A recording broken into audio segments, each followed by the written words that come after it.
Le sang se vida du visage de Julien Perrault lorsqu'il fixa le coffre-fort vide. 3 années à collectionner des diamants rares, toute sa fortune envolée. Il frappa le mur du poing, puis se figea en entendant une petite voix derrière lui. « Je peux l'ouvrir pour vous, monsieur, mais j'ai besoin d'un papa d'abord. » Personne n'aurait pu imaginer la suite. L'alarme de sécurité retentissait dans tout le manoir, tandis que Julien montait l'escalier de marbre 4 à 4. À 32 ans, il était l'un des plus jeunes milliardaires autodidactes de France, mais à cet instant, la panique coulait dans ses veines. Il tapa son code sur le panneau dissimulé dans la chambre principale, 1987. Rien. La porte d'acier resta close. « Mère de Victoire !» cria-t-il en frappant la paroi. Son ex-fiancée avait changé la combinaison du coffre ultra sécurisé, celui qui contenait sa collection de diamants, évaluée à 998 millions d'euros, l'intégralité de sa fortune après la vente de son entreprise de cybersécurité. Il réessaya. Rien. Après 10 ans de vie commune, leur fiançailles avait explosé 3 jours plus tôt, lorsqu'il avait découvert que Victoire Lemaire transférait secrètement des actifs de l'entreprise vers des comptes offshore. Maintenant, elle s'était vengée de la manière la plus dévastatrice possible. Son téléphone vibra. Le visage satisfait de Victoire apparut à l'écran. « Tu cherches quelque chose, chérie ?» Sa voix dégoulinait de venin. « Victoire ouvre le coffre maintenant, » dit-il d'une voix glaciale. « Je ne crois pas, non. Considère ça comme une compensation pour toutes ces années perdues avec toi. Ces diamants sont enregistrés. Tu ne pourras jamais les vendre sans... Oh, Julien, toujours enfermé dans ta logique. Il y a des acheteurs qui se moquent bien de la paperasse. J'en rencontre un demain. Adieu, mon petit milliardaire. » Elle raccrocha. Julien jeta son téléphone contre le mur, le regarda se briser, puis appela son équipe de sécurité. Inutile, le système était de niveau militaire, conçu par le même spécialiste qui protégeait les familles royales européennes. Un code à 6 chiffres, plus d'1 million de combinaisons, et une séquence qui changeait après chaque erreur. Même le fabricant aurait besoin de semaines pour le forcer. La nuit tomba. Julien s'assit sur le sol, devant le coffre, la tête entre les mains. Son avocat l'avait prévenu sans certificat de mariage. Victoire n'avait aucun droit légal sur ses biens. Elle avait dû planifier ce vol depuis des mois.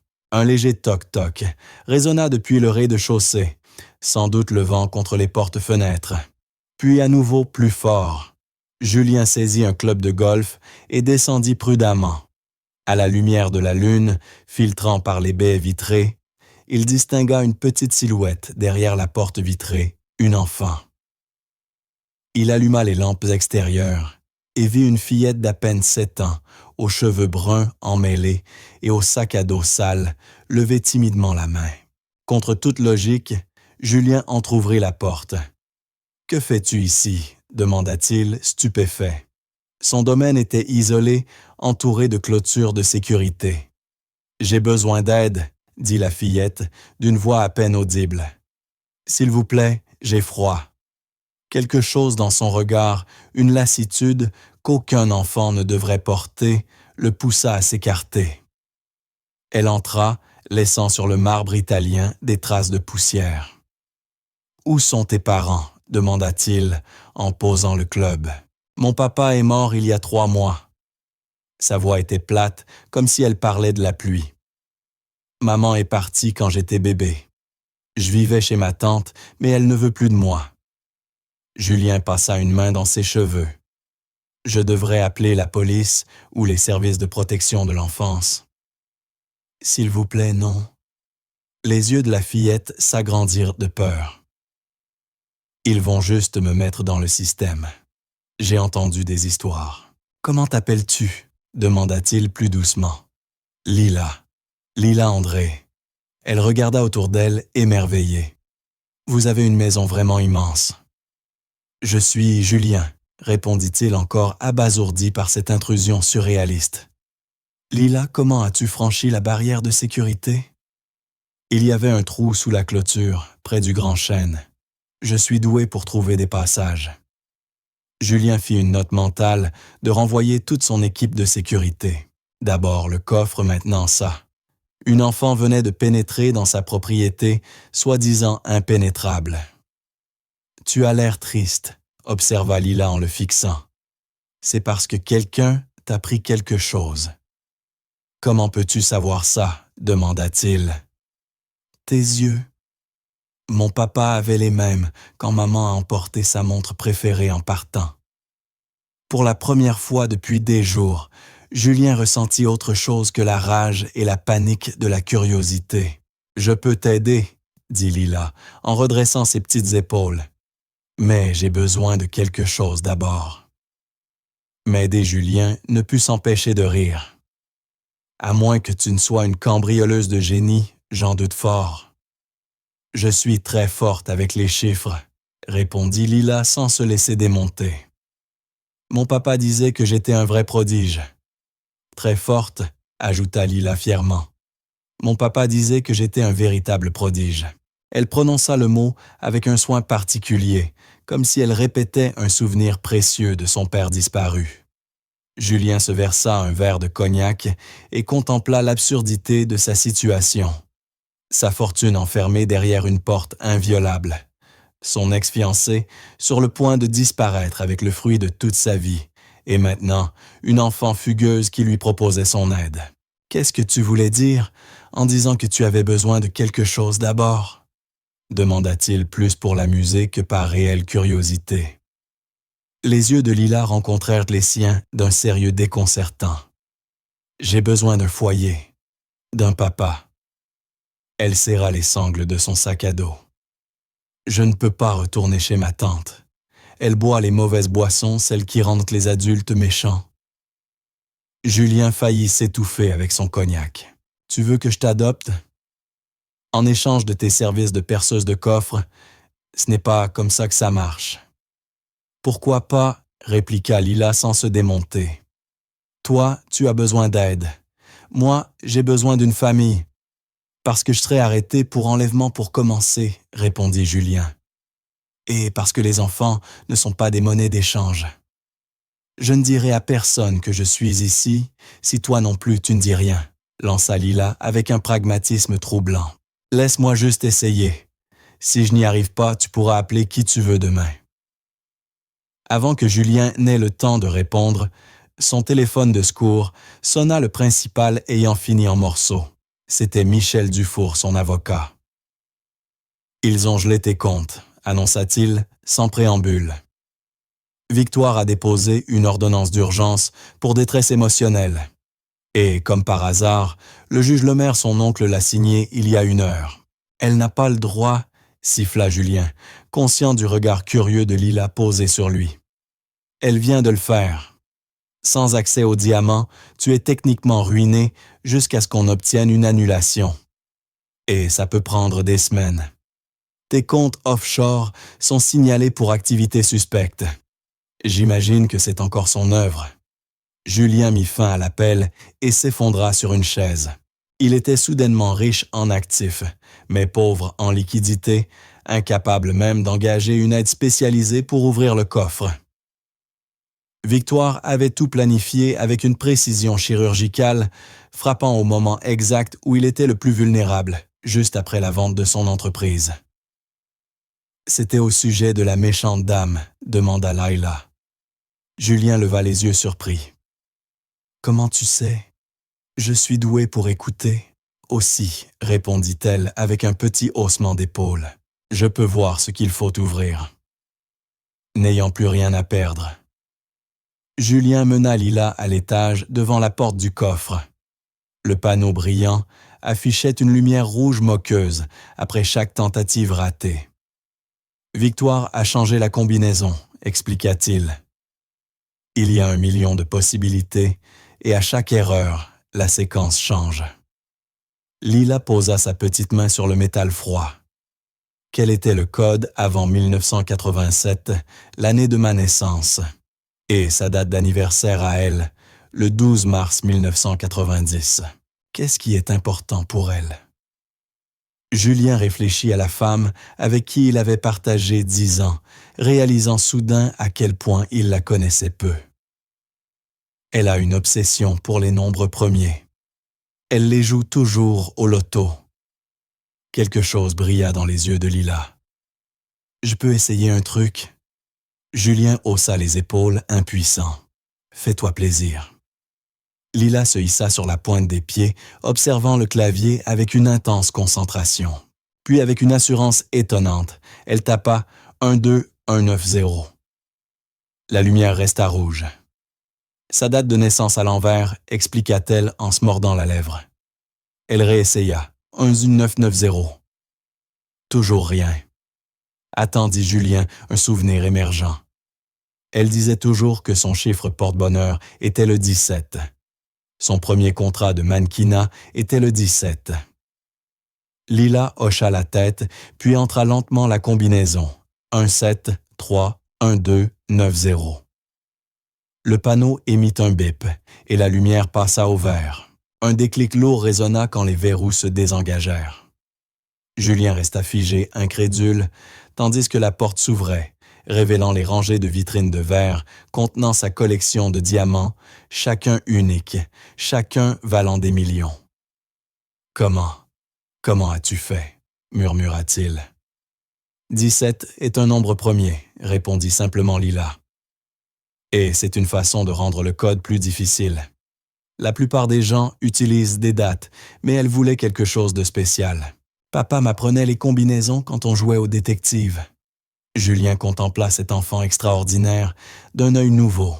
« Lila, tu viens de sauver toute ma fortune. » La fillette sourit, mais son sourire avait une ombre de tristesse.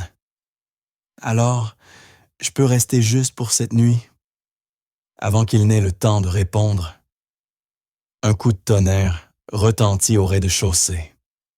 Julien se figea et se précipita vers l'écran de surveillance. Des voitures de police alignaient l'allée. Police nationale. Ouvrez la porte. Victoire se tenait à leur côté, des larmes de crocodile coulant sur son visage parfait. « Elle m'accuse de quelque chose », murmura Julien. Les pièces du puzzle s'assemblant dans son esprit. C'est pour ça qu'elle m'a appelé plus tôt, pour m'enregistrer en train de la menacer. « Il y a une autre sortie », demanda Lila d'une voix tremblante. Julien regarda tour à tour les diamants et l'enfant qui venait de le sauver de la ruine. Il prit une décision en une fraction de seconde. « Oui, dit-il, en attrapant un sac de voyage dans son placard. » Et nous partons tous les deux, avec dit Julien en fermant le sac. Il travailla avec une efficacité méthodique, ne sélectionnant que les diamants les plus précieux et les moins traçables, ceux sans gravure laser, ni caractéristiques distinctes, susceptibles d'alerter les bases de données internationales. Il les glissa dans un grand sac de sport noir, y ajoutant les liasses de billets provenant du compartiment secret du coffre. « Nous devons faire vite », dit-il à Lila qui le regardait les yeux écarquillés, tandis que des millions d'euros disparaissaient dans le sac. Victoire est intelligente, mais elle a commis une erreur fatale. Laquelle, demanda Lila, jetant des coups d'œil inquiets vers le couloir, où les voix de la police se faisaient de plus en plus proches. Elle ignore l'existence du tunnel. Julien pressa une combinaison sur un autre panneau dissimulé derrière sa commode, révélant un passage étroit. Cette propriété appartenait autrefois à un industriel de l'époque de la Prohibition, expliqua-t-il. Il avait fait construire des voies d'évasion pour ses affaires moins légales. Alors que les coups à la porte d'entrée redoublèrent de force, Julien attrapa la main de Lila. « Reste tout près de moi. » Le tunnel était bas de plafond et faiblement éclairé par des lampes d'urgence. Lila serrait la main de Julien avec force, respirant vite le cœur battant. « On est en danger », chuchota-t-elle. « C'est Victoire qui l'est, » répondit-il d'un ton sombre. « Elle commet fraude-vol et dénonciation mensongère. Mais pour l'instant, il nous faut du temps et de la distance. » Après ce qui sembla des kilomètres, mais ne représentait que quelques centaines de mètres, ils débouchèrent sur une porte cachée, ouvrant sur un petit garage anodin où se trouvait une seule voiture. Une vieille Peugeot 406 d'une quinzaine d'années. « Ce n'est pas ta voiture », observa Lila tandis que Julien la déverrouillait avec une simple clé en métal. « Elle n'est pas à mon nom », expliqua-t-il en l'aidant à monter à bord. « Elle appartenait à mon jardinier, parti à la retraite l'an dernier. Je l'ai gardée comme solution de secours hors de tous mes registres officiels. » Ils démarrèrent en silence, empruntant des routes secondaires pour éviter les grands axes. Julien jeta un coup d'œil à Lila. Dans le chaos, il avait presque oublié l'absurdité de leur situation, un milliardaire en fuite et une enfant sans abri, deux fugitifs pour des raisons totalement différentes. « Il faut que je te ramène à ta famille », dit-il fermement. « Je te remercie pour ton aide, mais la loi est claire. On me prendrait pour un ravisseur. »« Tu ne m'as pas enlevé, » répliqua Lila. « Je suis venu à toi, et je n'ai plus de famille qui veuille de moi. Et ta tante, on pourrait la signaler pour... » « Ce n'est pas vraiment ma tante, » l'interrompit-elle en baissant les yeux sur ses baskets usées. « C'était la compagne de mon papa.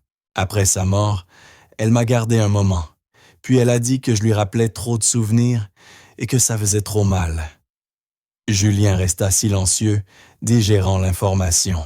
« Où vivais-tu depuis ?» Le silence de Lila en disait long. Cet enfant avait survécu seul, abandonnée par tous les adultes censés la protéger. « 2 nuits dans le parc, avoua-t-elle enfin.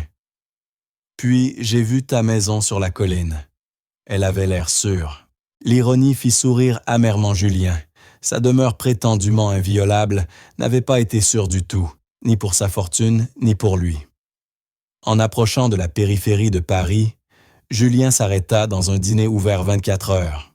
« Il faut manger et réfléchir à un plan, dit-il. » À l'intérieur, Lila engloutit une pile de crêpes, pendant que Julien passait un appel depuis un vieux téléphone à pièces près des toilettes, une rareté à l'ère du numérique. « Michel, c'est moi. Ligne sécurisée. Victoire m'a piégé. Elle a porté plainte pour menace, la police était au manoir. » La voix de l'avocat se fit grave. « C'est pire que ça, Julien. Elle prétend que tu as volé les diamants de sa famille. Elle affirme qu'ils lui avaient été offerts par sa grand-mère et que tu les lui retenais. Elle a des papiers évidemment faux, mais assez convaincants pour déclencher une enquête. C'est impossible. J'ai les certificats d'authenticité et les preuves d'achat, tout est numérique. Tout est stocké sur les serveurs de mon entreprise. Qui étrangement ont planté il y a 1 heure. Données irrécupérables. Et tes sauvegardes dans le cloud ont aussi été effacées. » Julien s'adossa au mur, comprenant enfin l'ampleur de la trahison. Ce n'était pas une vengeance impulsive, mais un plan calculé depuis des années. Et la police à la maison. Quelles sont les charges? Pour le moment, tapage domestique, mais elle prépare quelque chose de plus gros. Julien, qui est l'enfant sur la vidéo de surveillance. Victoire montre des images d'une fillette entrant chez toi. Julien se figea, observant à travers la vitre Lila qui essuyait soigneusement son assiette avec le dernier morceau de crêpe. « Une complication, répondit-il prudemment. « Michel, j'ai besoin que tu vérifies autre chose. Cherche les dossiers d'un homme nommé André, décédé il y a environ 3 mois probablement à Paris. Il avait une fille, Lila, environ 7 ans. Il raccrocha et rejoignit la table. Lila leva vers lui, ses yeux d'une lucidité désarmante. « Tu vas me renvoyer maintenant ?» demanda-t-elle d'une voix douce. Julien aurait dû dire oui. Chaque partie rationnelle de son cerveau hurlait de s'éloigner de cet enfant, de se concentrer sur la récupération de son nom et de sa vie. Mais au lieu de cela, il répondit « Pas encore. D'abord, on doit trouver un endroit sûr où rester le temps de comprendre ce qu'on va faire tous les deux. » Le petit sourire de Lila eut l'éclat d'un rayon de soleil perçant les nuages. « Je savais que tu étais une bonne personne.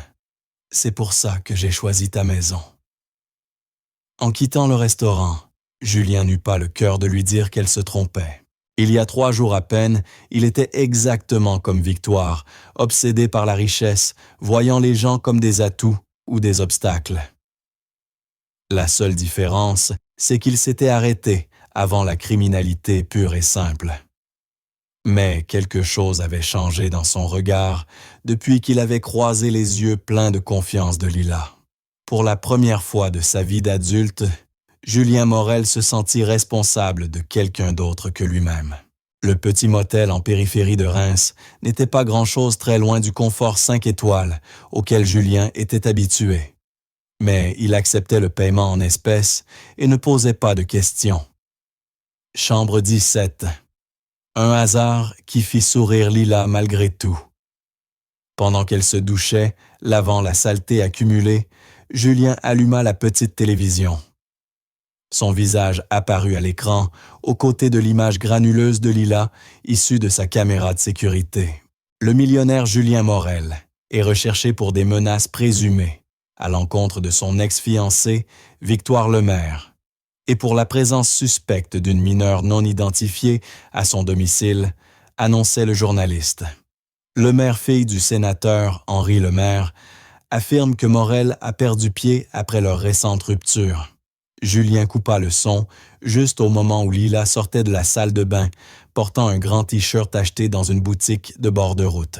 Ses cheveux mouillés étaient soigneusement peignés. « C'est moi à la télé », dit-elle calmement en grimpant sur l'un des 2 lits. « Lila, il faut qu'on parle », répondit Julien en s'asseyant en face d'elle. « La police nous cherche tous les 2. Ils croient que je t'ai enlevé. »« Mais c'est moi qui t'ai trouvé », insista-t-elle. « Je peux leur dire. »« Ce n'est pas si simple, soupira-t-il. »« Ton père, c'était quoi son nom complet, Daniel André? » »« Il était prof de maths à l'école Jules Ferry. » Julien hocha la tête, notant mentalement les détails. « Et ta mère ?» Le visage de Lila s'assombrit. « Papa disait qu'elle est partie quand j'étais bébé. Elle s'appelait Sarah. Je crois qu'il n'aimait pas en parler. Tu as d'autres proches, des grands-parents, des cousins? » « Non. Papa disait que c'était lui et moi contre le monde entier. » Le téléphone de Julien vibra, le portable de secours. Un message de Michel. « Daniel André, 42 ans, mort d'une crise cardiaque il y a 3 mois. Aucun parent vivant. Fille unique. Lila, 7 ans. Placée sous la garde temporaire de Rebecca Collin, qui l'a signalée disparue il y a 4 jours. Alerte enlèvement en cours. » Le ventre de Julien se noua. La situation était pire qu'il ne l'avait imaginé. Non seulement il fuyait des accusations de fraude, mais il voyageait désormais avec une enfant portée disparue, signalée à l'échelle nationale. « Lila, dit-il doucement, ta tutrice Rebecca a dit à la police que tu avais disparu. Il y a une alerte pour toi. »« Elle ne veut pas que je revienne, » répondit Lila avec une certitude tranquille. « Elle ne veut juste pas avoir d'ennui. » « Quoi qu'il en soit, il faut régler ça correctement, » tenta Julien. « Je peux engager les meilleurs avocats pour enfants, m'assurer qu'on te place dans un endroit sûr. »« Non » s'écria Lila, la panique montant dans sa voix. « Ne m'envoie pas ailleurs. Je t'ai aidé, on avait un accord. »« Lila, je ne peux pas simplement te garder. Ce n'est pas comme ça que ça marche. » Même si, dit-elle, les yeux embués. Même si quoi? Même si je veux rester avec toi, même si je n'ai nulle part où aller. Julien passa une main dans ses cheveux épuisés. Même si je le voulais, admit-il enfin, je suis un désastre. Victoire a détruit ma vie et je suis un fugitif. Ce n'est pas un foyer pour un enfant. Lila resta silencieuse un long moment, traçant des motifs imaginaires sur la couverture. Mon papa disait que la maison, ce n'est pas un lieu. C'est les gens qui veillent l'un sur l'autre. Elle leva les yeux vers lui. Toi, tu as veillé sur moi. Tu n'étais pas obligé de m'emmener avec toi. Le poids de cette responsabilité tomba lourdement sur les épaules de Julien. Avant qu'il ne puisse répondre, son téléphone vibra à nouveau. Un message de Michel Victoire vient de tenir une conférence de presse. Elle t'accuse de détournement de fonds avant la vente de l'entreprise. Dit que tu as utilisé l'argent pour acheter les diamants. L'autorité des marchés financiers enquête. Tous les actifs gelés. Rends-toi ou poursuite pénale. Le sang de Julien se glaça. Victoire ne cherchait pas seulement à voler sa fortune, elle effaçait méthodiquement tout ce qu'il avait bâti, le transformant en criminel, tout en se posant en victime. « Mauvaise nouvelle ?» demanda Lila, observant son visage. « Victoire est très fâchée contre moi, » répondit Julien avec un calme forcé. « C'était ta copine, mon ex-fiancée. On devait se marier jusqu'à ce que je découvre qu'elle me volait. » Lila hocha la tête après un instant de réflexion. « Alors c'est une méchante personne. » Julien repensa à Victoire belle brillante, et pendant 10 ans, sa partenaire en affaires comme en amour. Avec le recul, les signes étaient peut-être là son obsession du statut, sa cruauté désinvolte envers le personnel, son mépris pour ce qu'elle appelait les gens ordinaires. « Je ne crois pas qu'elle ait toujours été mauvaise, » dit-il enfin. Mais à un moment, elle a décidé qu'avoir plus comptait davantage qu'être quelqu'un de bien. Comme l'histoire d'origine d'un méchant, répondit Lila avec sérieux. Dans mes bandes dessinées, les méchants ont toujours une raison de le devenir. Malgré tout, Julien esquissa un sourire. C'est une bonne comparaison. Lila bâille à la fatigue la gagne. On est en sécurité ici pour cette nuit. Oui, assura Julien sans en être certain. Dors un peu. On verra demain. Alors qu'elle s'endormait, il resta assis près de la fenêtre, songeant à leur prochaine étape. Son instinct lui criait de fuir, d'emporter les diamants et de recommencer ailleurs dans un pays sans traité d'extradition. Mais il y avait désormais Lila, une enfant, qui, contre toute logique, lui faisait confiance. Son téléphone vibra encore. Ce n'était pas Michel, mais une alerte info. Dernière minute de nouvelles preuves suggère que Julien Morel aurait blessé la fillette disparue, Lila André. L'enquête passe au niveau prioritaire maximal. Julien leva les yeux vers Lila, paisiblement endormie, puis vers l'écran. Victoire faisait monter les enchères, elle le transformait non plus seulement en voleur, mais en criminel. Pour la première fois, Julien comprit qu'il ne se battait plus seulement pour sa réputation, mais aussi pour la sécurité et l'avenir de Lila. Sans la réveiller, il prit un diamant bleu parfait, d'une valeur d'au moins 30 millions d'euros, et le glissa dans un petit sachet plastique. Quoi qu'il arrive, il lui faudrait des ressources, ce serait son assurance. L'aube arriva avec des coups violents, frappés à la porte du motel. Julien sursauta, s'éveillant d'une position inconfortable. Lila dormait encore recroquevillée sous la couverture. Service d'étage appela une voix à l'accent d'Europe de l'Est. Il consulta sa montre 6h30, bien trop tôt pour le ménage. Il s'approcha prudemment, regarda par le judas et aperçut une femme en uniforme.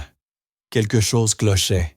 Sa main reposait près de sa hanche, comme si elle dissimulait quelque chose.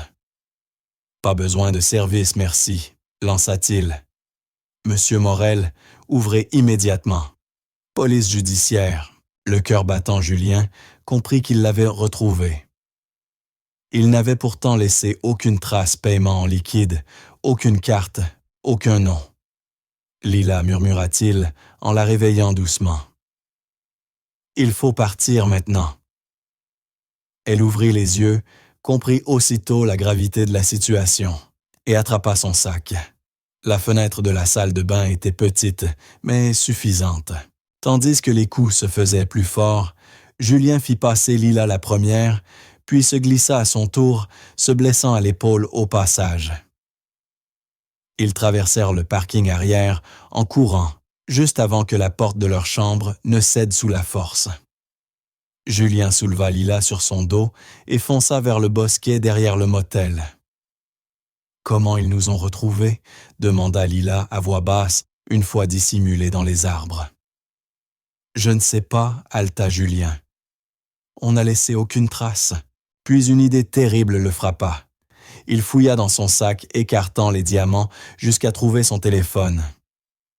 En ouvrant la coque, il découvrit un minuscule traceur, pas plus gros qu'un grain de riz. « Michel » souffla-t-il comprenant. « Il travaille avec Victoire. » Tout devenait clair, leur avocat commun avait trahi sa confiance, rendant le plan de Victoire parfait. Julien écrasa le téléphone du talon, détruisant le dispositif. « Il nous faut une voiture. » Et pas de carte, rien de traçable. « Et les diamants ?» demanda Laila.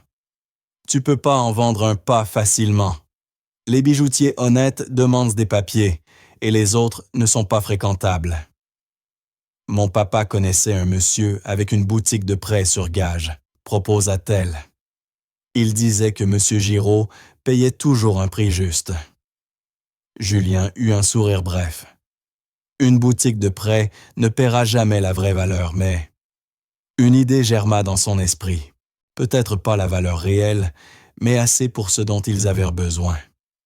Après 1 heure de marche tendue à travers les bois, ils atteignirent une petite ville. Julien repéra une boutique vieillotte à l'enseigne clignotante. Comptant pour tout. « Attends dehors », ordonna Julien à Lila, la plaçant près de la vitrine, là où il pouvait la voir. « Ne parle à personne. » À l'intérieur, il choisit le diamant le moins précieux de son sac, une pierre qui valait tout de même près de 300 000 € en boutique.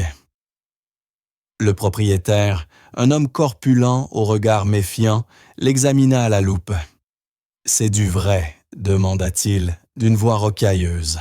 « Très vrai », répondit Julien calmement. « Et j'ai besoin de liquide tout de suite, sans question. » La négociation fut laborieuse. L'homme savait parfaitement ce qu'il avait entre les mains, mais il sentit la détresse de Julien.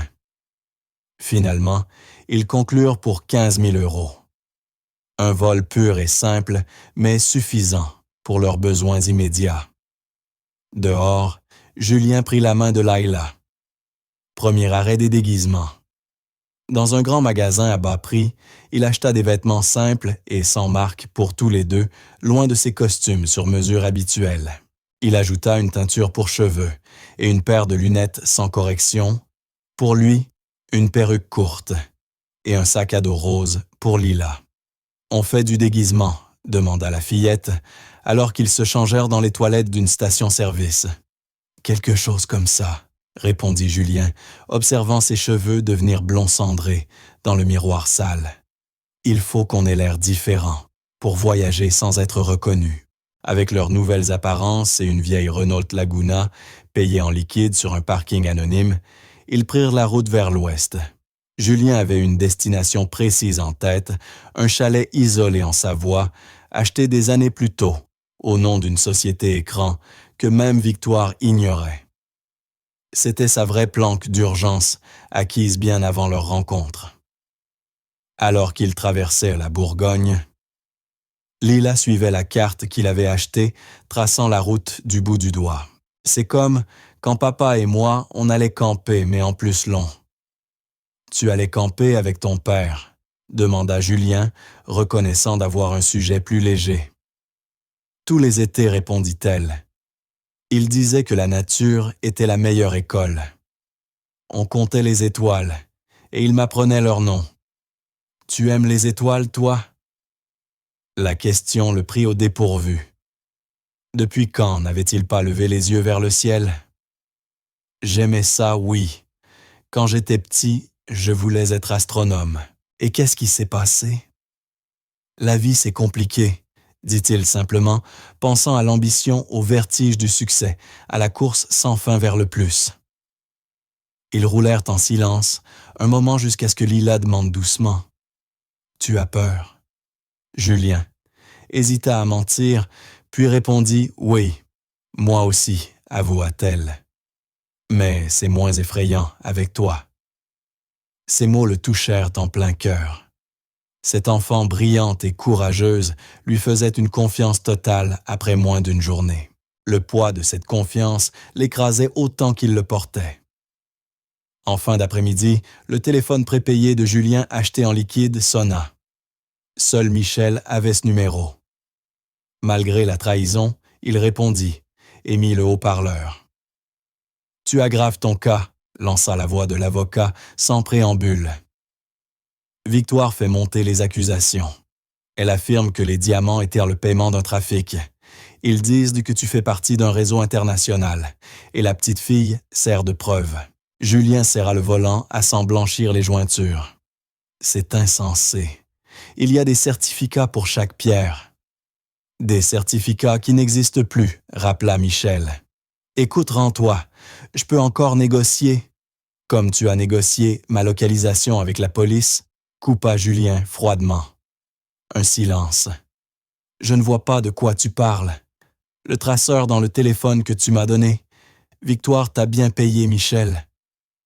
Ou c'était prévu depuis le début. Julien, tu deviens parano. Le stress sans doute. Adieu, Michel. Il raccrocha, retira aussitôt la batterie du téléphone et la jeta par la fenêtre. À côté de lui, Lila resta immobile. « La méchante dame dit que tu m'as acheté avec des diamants ?» demanda-t-elle d'une voix douce mais lucide. « Elle raconte des mensonges pour garder les diamants pour elle », expliqua Julien, cherchant les bons mots pour une enfant. « Tu peux pas dire la vérité à la police. » La vérité est compliquée maintenant, Lila. Victoire a effacé toutes les preuves qui pourraient me blanchir. Et le fait que tu sois avec moi, ça me fait passer pour coupable. Lila réfléchit, puis demanda d'une voix claire. « Ce serait mieux si je n'étais plus avec toi. » Julien la regarda. Cet enfant, qui avait tout perdu, trouvait encore la force de faire preuve de bonté. Il prit sa décision. « Non, Lila. On est ensemble maintenant. Je te promets de te protéger, et je le ferai. » Ce qu'il ne dit pas, c'est qu'il ignorait complètement comment il tiendrait cette promesse. À la tombée de la nuit, ils atteignirent une petite ville de Franche-Comté. Les écrans des stations-service, les radios, même les journaux, affichaient désormais le visage de Julien, aux côtés d'un portrait vieilli de Lila les cheveux teints. La traque s'intensifie pour le milliardaire de la tech, Julien Morel, recherché dans une affaire de trafic de diamants et d'enlèvement de la fillette Lila André 7 ans. Tant annonçait un speaker radio alors qu'ils étaient garés derrière une zone commerciale déserte. Les relations de Victoire vont plus loin que je ne le pensais, souffla Julien en éteignant la radio. Le sénateur Lemaire, père de Victoire, tirait sans doute les ficelles pour faire de l'affaire un dossier médiatique. « J'ai faim », dit Lila calmement, sans se plaindre, simplement un fait. Ils avaient survécu jusqu'ici à coups de snacks de supérette, trop prudents pour s'attarder dans un restaurant. Vers minuit, Julien regarda sa montre. « Trouvons d'abord un endroit où dormir. On mangera correctement demain. » Ils trouvèrent un motel au néon vacillant, annonçant aucune pièce d'identité, requise le genre d'établissement qui pratique la discrétion pour de mauvaises raisons. Julien maintint Lila près de lui, en se hâtant vers la chambre, ignorant les regards suspicieux des autres clients. À l'intérieur, Lila prit immédiatement le lit, le plus loin de la porte. Une habitude, se dit Julien, d'un enfant qui a appris à se protéger. En fouillant son sac, elle fit tomber un papier plié. C'était un dessin d'enfant, représentant deux bonshommes se tenant la main devant une maison. « Je l'ai dessiné hier soir. C'est nous, » expliqua-t-elle. L'image simple frappa Julien au cœur de ce cauchemar. Lila avait trouvé de l'espoir et imaginé ce qu'elle voulait le plus, une maison, une famille, lui. Après cela, Julien alluma la télévision de la chambre partout. Les nouvelles montraient son visage côte à côte d'un portrait retouché de Lila aux cheveux différents. Il savait que la situation empirait. Il s'assit près de la fenêtre, incapable de fermer l'œil. Vers 3 heures du matin, son nouveau téléphone de secours vibra un texto d'un numéro inconnu. Disait seulement « Vérifie ta boîte mail. Preuve un ami. » Cela pouvait être un piège ou une aide. Sur l'ordinateur vétuste du lobby, Julien créa une adresse e-mail temporaire. Un seul message l'attendait, avec une vidéo datée d'il y a 3 jours, le jour où Victoire avait changé la combinaison du coffre. La séquence montrait Victoire entrant dans le bureau de la maison téléphonant sur un appareil noir, différent du sien, et disant « C'est fait. Les diamants sont sécurisés et j'ai planté les irrégularités financières. » Morel ne se doute de rien. Oui, les comptes offshore sont prêts. Non, la fillette n'est pas encore un problème, mais elle servira notre objectif au moment voulu. Le sang de Julien se glaça. Victoire évoquait une fillette. Avant que Lila n'apparaisse, ce n'était pas opportuniste, c'était planifié. La vidéo se termina sur le sourire de Victoire. D'ici une semaine, les diamants seront introuvables et Morel sera ruiné. Notre ami au ministère de la Justice l'a garanti. Julien téléchargea la vidéo sur une clé USB achetée au distributeur du motel, une preuve matérielle d'une conspiration, mais qui l'avait envoyée et pourquoi. De retour dans la chambre, il trouva Lila éveillée, assise en tailleur. « J'ai fait un mauvais rêve à propos de la méchante dame qui nous trouverait, dit-elle. » Julien s'assit à côté d'elle. « J'ai trouvé quelque chose d'important, Lila. Ça pourrait nous aider. » « Est-ce qu'on peut arrêter de fuir ?» demanda-t-elle les yeux grands ouverts. « Pas encore, admit Julien, mais c'est un début. Il fallait maintenant identifier l'expéditeur et se construire des alliés des ressources, et un plan, il ne pouvait plus errer sans but. » Lila, dit Julien, alors qu'elle terminait la barre de céréales qu'il avait achetée au distributeur. « J'ai besoin de te poser une question importante. Ton papa, il avait des amis qui pourraient nous aider. Quelqu'un en qui il avait vraiment confiance. » Lila réfléchit un instant. Son meilleur ami, c'était le docteur Cooper. Il jouait aux échecs tous les jeudis. Papa disait que c'était l'homme le plus intelligent qu'il connaissait à part moi, ajouta-t-elle avec un petit sourire. Tu te souviens de son prénom? Ou d'où il habite Guillaume, mais papa l'appelait Will. Il vit à Sorbonne. Il est venu à l'enterrement et m'a dit que si j'avais jamais besoin de quelque chose, sa voix s'éteignit. Sorbonne. Moins de 3 heures de route. C'était risqué. Une grande ville signifiait plus de caméras et de police, mais aussi la possibilité d'un allié. Lila, je crois qu'on devrait essayer de trouver le docteur Cooper. Ça te va? Elle hocha la tête avec enthousiasme. Il a un visage gentil et il m'apportait toujours des livres sur l'espace et les maths. Avant de partir, Julien vérifia une dernière fois les infos. Un nouveau titre fit glacer son sang. Le milliardaire Julien Morel aurait converti ses diamants en crypto-monnaie pour financer un réseau criminel international. L'Interpol ajoute l'accusation de financement du terrorisme. Victoire avait encore frappé. Il ne pouvait plus se rendre sans risquer des décennies de prison. Mais le mot crypto-monnaie attira son attention.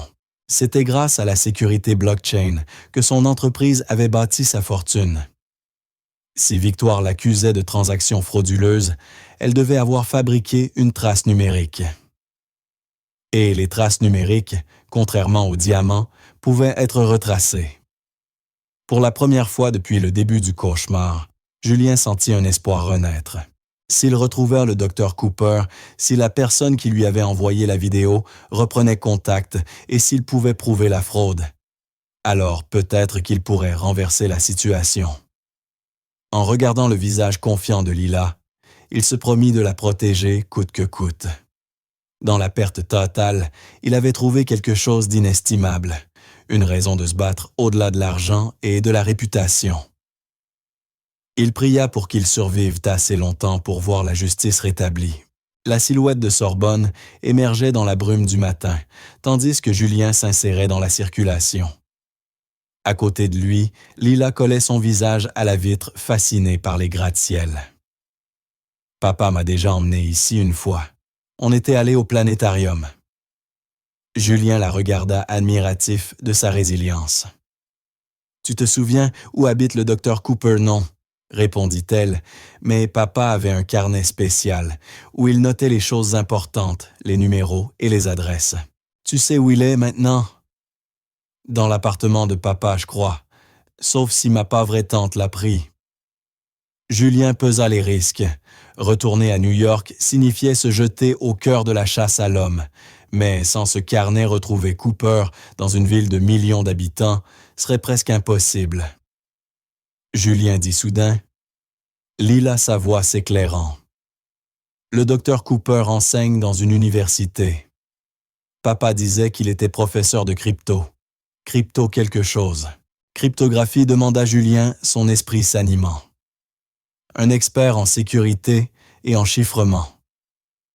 Son cœur s'accéléra.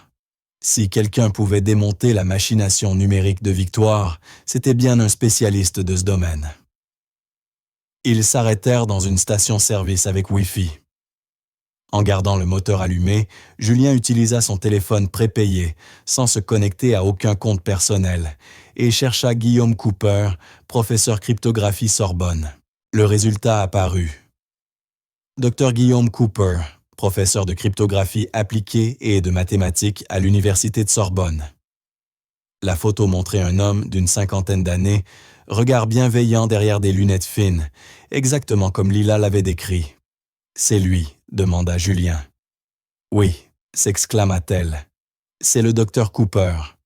Il porte toujours un nœud papillon, c'est sa marque de fabrique. » Le site indiquait ses heures de permanence, mardi et jeudi, de 14h à 16h. Justement, nous étions jeudi. Il leur restait moins de 3 heures. « Il faut qu'on change encore d'apparence », décida Julien. « Le campus sera truffé de caméras. » Dans une boutique à bas prix, il acheta de grandes lunettes de soleil pour lui et un foulard coloré pour Lila. De simples déguisements, mais avec leurs cheveux teints et leurs nouveaux vêtements, cela suffirait peut-être à passer inaperçu. En approchant du campus, Julien répéta leur couverture. « Si quelqu'un demande, tu es ma fille, et on rencontre le docteur Cooper pour un programme spécial, en mathématiques pour enfants surdoués. » Lila hocha la tête avec sérieux. « Ce n'est même pas un mensonge. Papa disait toujours que j'étais surdoué. » Ils se garèrent à quelques rues de là et marchèrent vers l'université Julien, gardant une main protectrice sur son épaule. Le département de mathématiques se trouvait dans un bâtiment gothique en pierre usée. Dehors, des étudiants étaient allongés sur la pelouse, profitant du doux après-midi de printemps inconscient de la présence de fugitifs parmi eux. Selon le répertoire, le bureau du docteur Cooper se trouvait au 3e étage. En montant les escaliers, Julien se sentit de plus en plus exposé. Les couloirs silencieux rendaient chaque pas suspect. Et si quelqu'un les reconnaissait, et si Cooper décidait de les dénoncer? La porte du bureau, 317, était entr'ouverte, révélant un espace encombré, rempli d'étagères couvertes de livres. Derrière un bureau débordant de papier, un homme au nœud papillon de travers fixait un écran d'ordinateur, le docteur Guillaume Cooper. Soudain, Lila échappa à la main de Julien et courut vers lui. Docteur Cooper. Le professeur leva la tête, d'abord perplexe, puis ses yeux s'écarquillèrent. Lila. Lila André. Bonjour, dit-elle timidement. Vous vous souvenez de moi? Cooper se leva son visage, passant de la surprise à l'inquiétude. Bien sûr que je me souviens de toi. Mais Lila, tu es. Son regard se tourna vers Julien. La reconnaissance passa dans ses yeux. Vous êtes Julien Morel. Julien referma la porte derrière eux. Docteur Cooper, je sais que ça a l'air fou, mais écoutez-moi, je vous en prie. Les yeux de Cooper allèrent de l'un à l'autre, puis à son téléphone posé sur le bureau. Vous êtes partout aux infos. Ils disent que vous l'avez enlevé, que vous êtes impliqué dans un trafic de diamants. Ce n'est pas vrai, s'écria Lila avant que Julien ne parle. La méchante dame ment. Julien essaie de m'aider. Cooper hésita, observant le visage sincère de la fillette. Puis, contre toute attente, il hocha lentement la tête. Daniel disait toujours que tu étais une excellente juge du caractère, Lila. Il se tourna vers Julien. Je connais cette petite depuis qu'elle a 4 ans. Si elle vous fait confiance, je veux bien écouter. » Le soulagement envahit Julien. Il raconta toute la trahison de Victoire, le coffre verrouillé, l'arrivée inattendue de Lila, la conspiration pour le piéger et la mystérieuse vidéo. Au fil du récit, la posture académique de Cooper céda à une colère froide. Daniel était un ami très cher, dit-il enfin. Après sa mort, j'ai essayé de prendre des nouvelles de Lila, mais cette femme Rebecca avait toujours des excuses. Quand j'ai appris sa disparition, j'ai redouté le pire. « Vous pouvez nous aider ?» demanda Julien directement. Cooper ôta ses lunettes et les essuya lentement.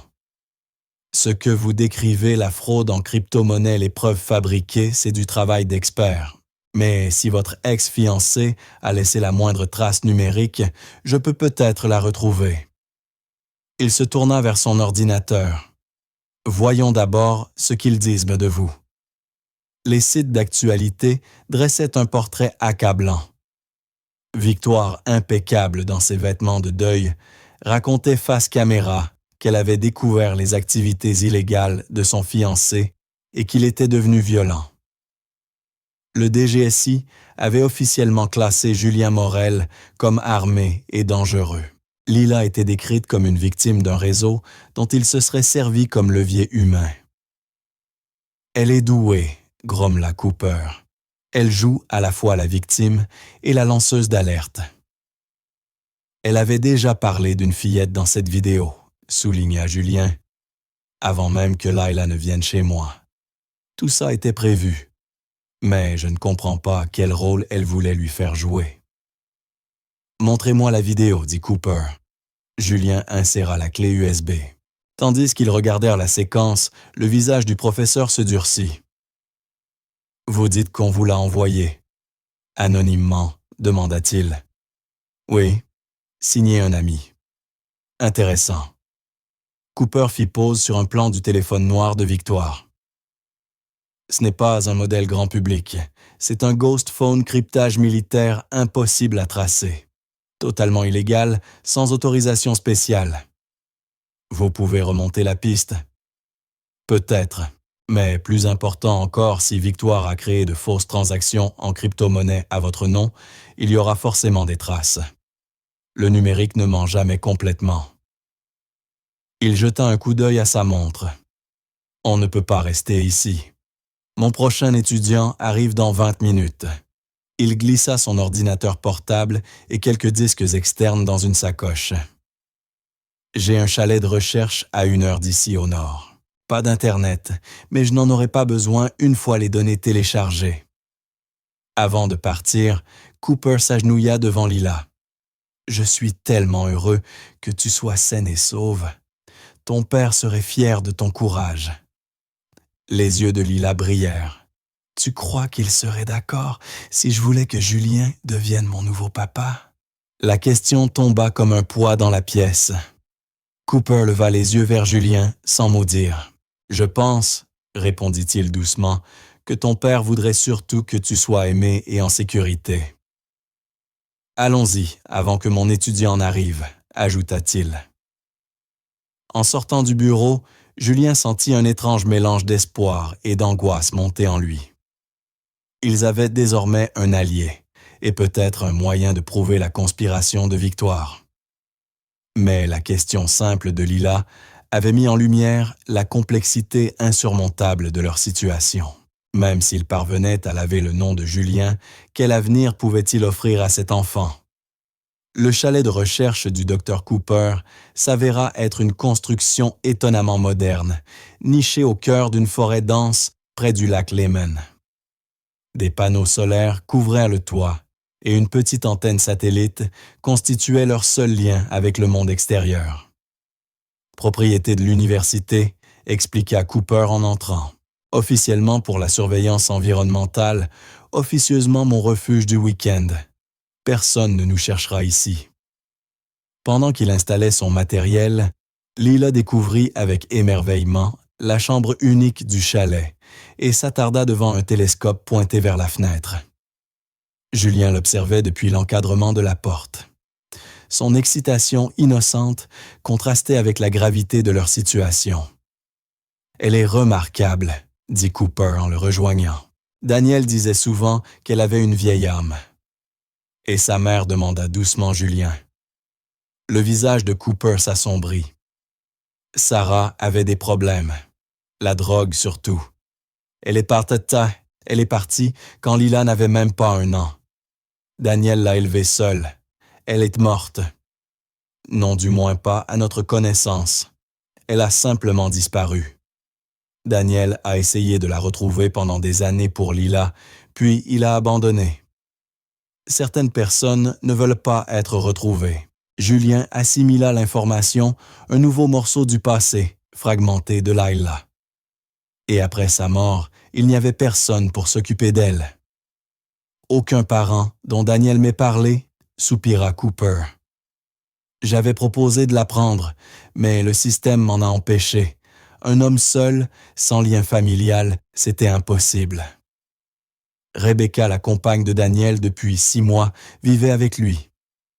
Alors, on lui a confié la garde provisoire. Le système est brisé. Dans le salon, Cooper avait transformé la table à manger en centre de commandement. 3 ordinateurs portables bourdonnaient à l'unisson, chacun exécutant des programmes d'analyse différents. Je suis en train de retracer les transactions en crypto-monnaie que Victoire aurait liées à votre nom, expliqua-t-il. Chaque opération sur la blockchain laisse une signature. Si elle les a créées récemment, on peut peut-être prouver la falsification. Et la vidéo demanda Julien. Peut-on savoir qui l'a envoyée? Oui. Les métadonnées suggèrent qu'elle a été extraite du système de sécurité de votre maison. Quelqu'un ayant accès à vos serveurs a sélectionné ces images précisément.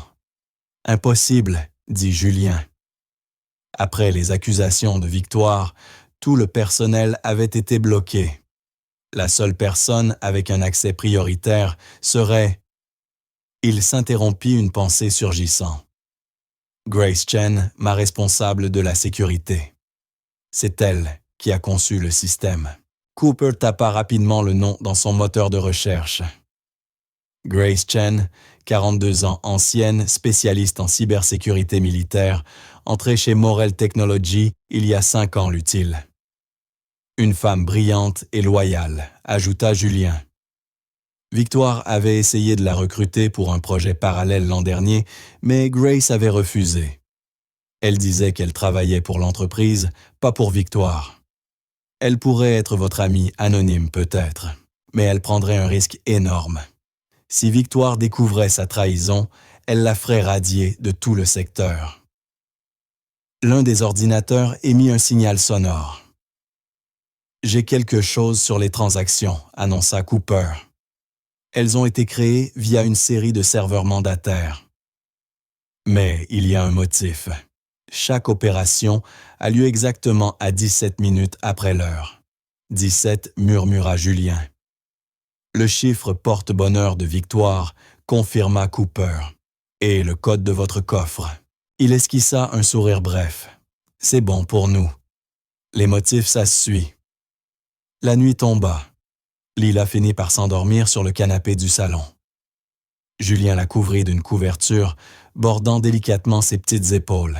« Elle vous fait une confiance totale », dit Cooper à voix basse. « Et ce n'est pas chose facile pour une enfant abandonnée. » Julien contempla le visage paisible de Lila, ses longs cils frémissant contre ses joues. « Je ne mérite pas cette confiance, » murmura-t-il. « Quand tout cela sera terminé, je devrais la laisser partir. »« Et où ira-t-elle » demanda Cooper doucement. « Chez une tutrice qui ne la voulait pas. »« Dans un foyer. » Avant que Julien ne puisse répondre, un son discret retentit sur l'un des ordinateurs. « J'ai trouvé quelque chose, » dit Cooper. « Les images de la vidéo ont été montées. » Julien se pencha par-dessus son épaule. Commença à monter. La séquence montre Victoire parlant d'une fille avant même que Lila ne soit entrée en scène. Mais la structure du fichier présente des artefacts de manipulation. Quelqu'un a assemblé plusieurs enregistrements pour créer un clip apparemment continu. L'espoir de Julien vacilla. Alors, c'est une fausse preuve. Inutile. Pas forcément, répondit Cooper en tapant plus vite. Cela signifie que quelqu'un voulait que vous entendiez certains passages précis. On a voulu vous raconter une histoire. Il montra une ligne de code à l'écran. Regardez ici. Ces fragments proviennent de dates différentes, mais ils ont été soigneusement assemblés pour raconter une histoire. Pourquoi quelqu'un ferait-il ça? Demanda Julien.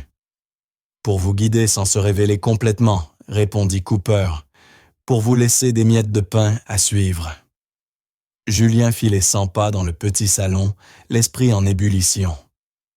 Donc quelqu'un ayant accès à mon système de sécurité essaie de m'aider, mais reste prudent. Il veut que je découvre quelque chose de précis. Exactement, confirma Cooper. Et il vous a conduit jusqu'à moi par Layla. Il savait qu'elle avait un lien avec moi.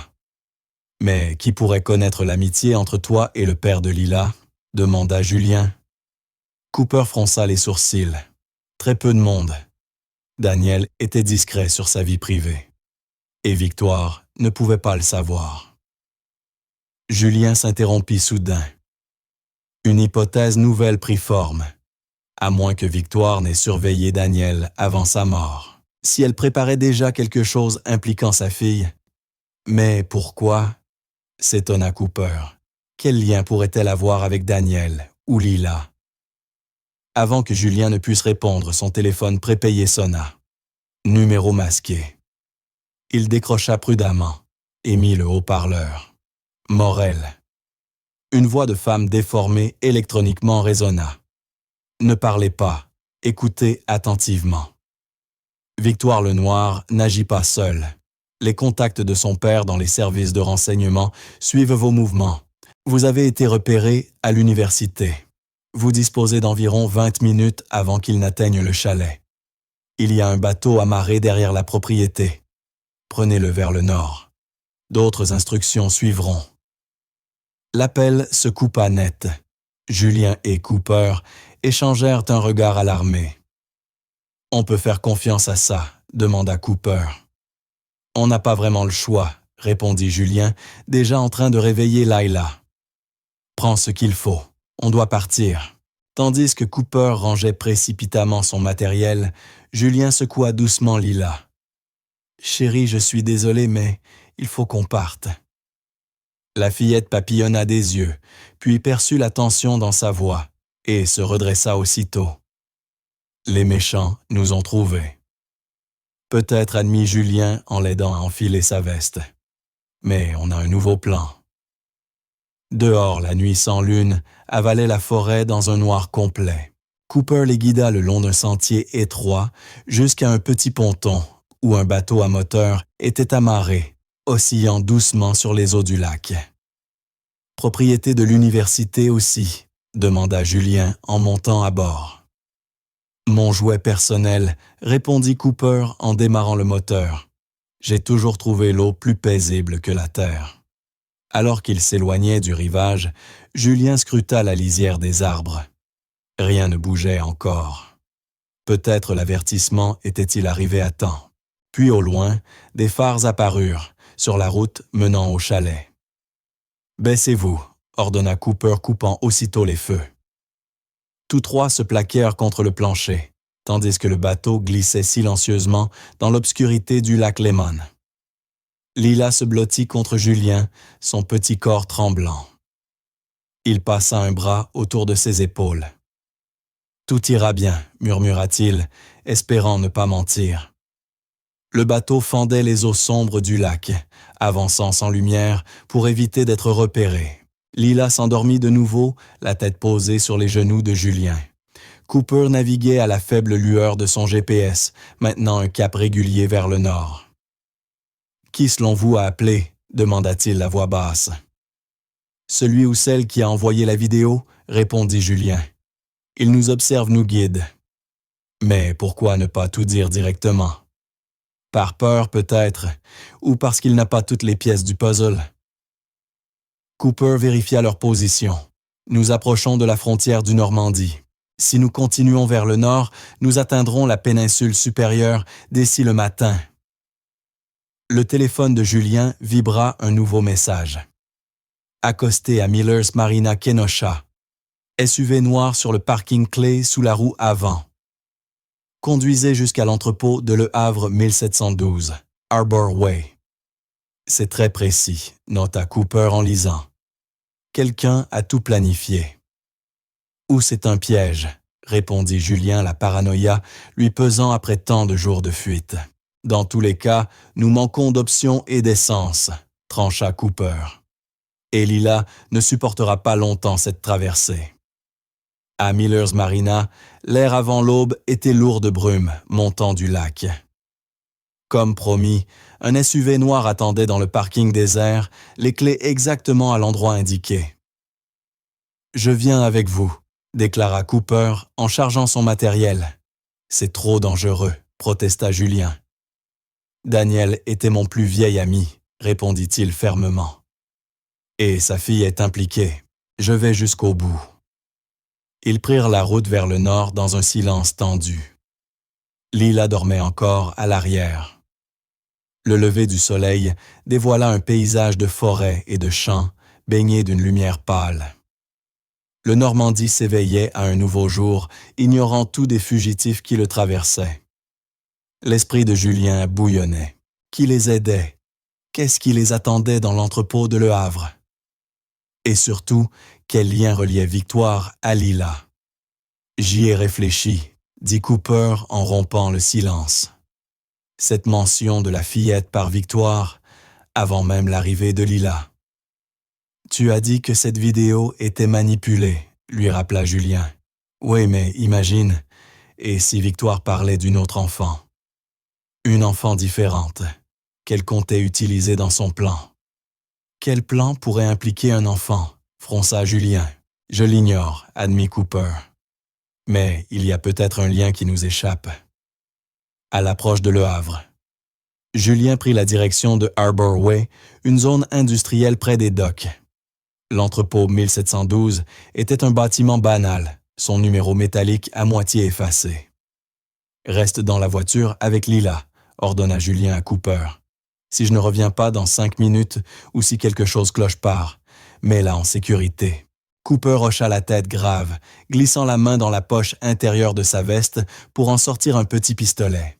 « Daniel m'a donné ça il y a des années quand je recevais des menaces à cause de mes recherches en cryptographie. Je ne l'ai jamais utilisé ailleurs qu'au stand de tir. » Julien hocha simplement.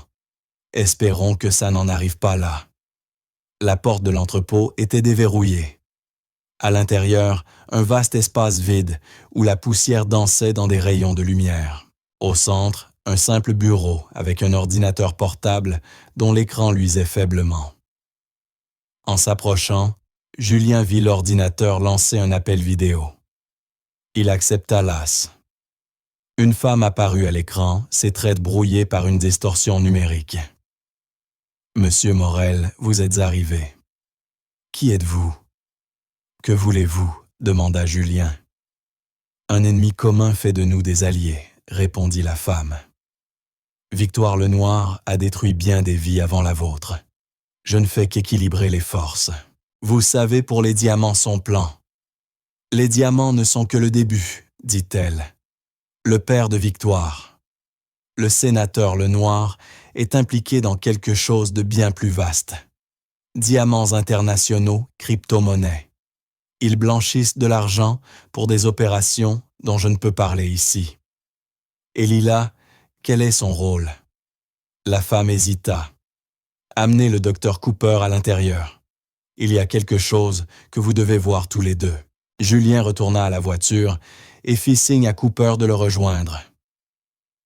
Ils laissèrent Lila dormir la voiture verrouillée sous leur regard à travers les vitres de l'entrepôt. À l'écran, la femme attendait toujours. « Docteur Cooper, j'ai étudié vos travaux sur l'éthique cryptographique. » Impressionnant. Cooper acquiesça prudemment. « Merci. Expliquez-nous maintenant ce qui se passe. » Elle tapa quelque chose sur son clavier, et un document apparut à côté de la fenêtre vidéo, l'acte de décès de Daniel André. Regardez la cause, dit-elle. Cooper lut. Crise cardiaque. C'est ce qu'on nous a dit. Maintenant, voyez le rapport toxicologique. Un second document s'afficha. Le visage de Cooper se vida de son sang. Cela montre des niveaux létaux de chlorure de potassium. C'est un meurtre, conclut la femme. Indétectable sans test spécifique. Le genre d'assassinat sophistiqué, réservé aux gens ayant des ressources et des connexions. Daniel a été assassiné, souffla Cooper, la voix tremblante de choc et de colère. Mais pourquoi? C'était un simple professeur de maths. La femme numérique hocha gravement la tête, à cause de ce qu'il a découvert en donnant des cours particuliers au fils du sénateur Lenoir l'été dernier. Julien et Cooper échangèrent un regard abasourdi. Qu'est-ce qu'un prof de maths pouvait bien découvrir pour mériter un meurtre? Demanda Julien. Le fils du sénateur Thomas a des troubles d'apprentissage. Daniel avait été recruté comme tuteur spécialisé. Pendant leur session au domaine des Lenoir, Daniel a eu accès par hasard à l'ordinateur du sénateur et découvert des dossiers financiers montrant des achats massifs de diamants via des sociétés écrans, tous reliés à des comptes dans des pays à connexion terroriste connus. Cooper s'affaissa sur la chaise. Daniel ne m'a jamais parlé d'un tutorat chez un sénateur. Il a dû signer des accords de confidentialité. Mais, selon mes informations, il a compris qu'il se passait quelque chose et a commencé à collecter des preuves. C'est à ce moment que Victoire a été envoyée pour se rapprocher de lui. Julien eut un haut le cœur. Victoire sortait avec le père de Lila comme espionne. Précisément, répondit la femme. Victoire Lenoir est plus qu'une mondaine. Elle est l'opératrice du réseau criminel de son père. Son rôle était de découvrir ce que Daniel savait et de récupérer les preuves. Quand elle a confirmé qu'il avait des documents, l'ordre a été donné. Et Laila demanda à Julien, craignant la réponse. Dommages collatéraux. Victoire devait s'assurer que toute preuve disparaîtrait avec Daniel, mais elle soupçonnait l'enfant de savoir quelque chose, ou d'avoir accès au dossier de son père.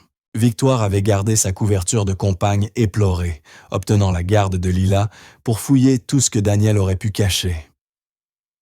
Le visage de Cooper se durcit. Alors pourquoi l'avoir déclaré disparu? Pourquoi l'alerte Amber? Parce que Lila s'est enfuie avant que Victoire puisse obtenir ce qu'elle cherchait. L'alerte était réelle. Victoire était désespérée de la retrouver. Mais ensuite, quelque chose d'inattendu s'est produit. Le regard brouillé de la femme se tourna vers Julien. « Lila vous a trouvé par accident », protesta-t-il. « Elle s'est simplement introduite chez moi. » Il n'y a pas de hasard dans cette histoire, monsieur Morel. Daniel André donnait aussi des cours aux enfants de votre concurrent. Il savait qui vous étiez, connaissait votre réputation de milliardaire intègre. Dans les semaines précédant sa mort, il a dit à Lila que si quelque chose lui arrivait, elle devait chercher Julien Morel. Julien sentit le sol vaciller sous lui. C'est impossible. Pourquoi ne me l'a-t-elle jamais dit? Elle a 7 ans, a perdu son père, puis vécu des mois avec son meurtrière. Ce souvenir est probablement enfoui, mais elle a suivi instinctivement la dernière consigne de son père. Tout prenait soudain un sens terrifiant. L'apparition de Lila chez lui, sa confiance immédiate, sa capacité à ouvrir le coffre comme si elle y avait été préparée. Et Victoire. Que comptait-elle faire avec mes diamants? Les convertir en fonds intraçables pour financer les opérations de son père. Votre réputation faisait de vous le bouc émissaire idéal quand ces transactions seraient découvertes.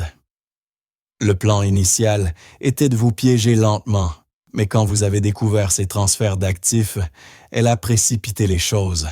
« Qui êtes-vous? »« Comment savez-vous tout cela? » demanda Cooper. L'image numérique hésita. « J'ai travaillé pour eux autrefois. Je croyais en leur cause, jusqu'à voir jusqu'où ils étaient prêts à aller, qui ils étaient prêts à sacrifier. » Grace Chen souffla Julien. Ma responsable de la sécurité. La distorsion disparut, révélant le visage de Grace. « Je suis désolé de ne pas avoir pu vous aider plus directement. Il surveille tous ceux qui vous sont liés. »« Que fait-on maintenant » demanda Julien.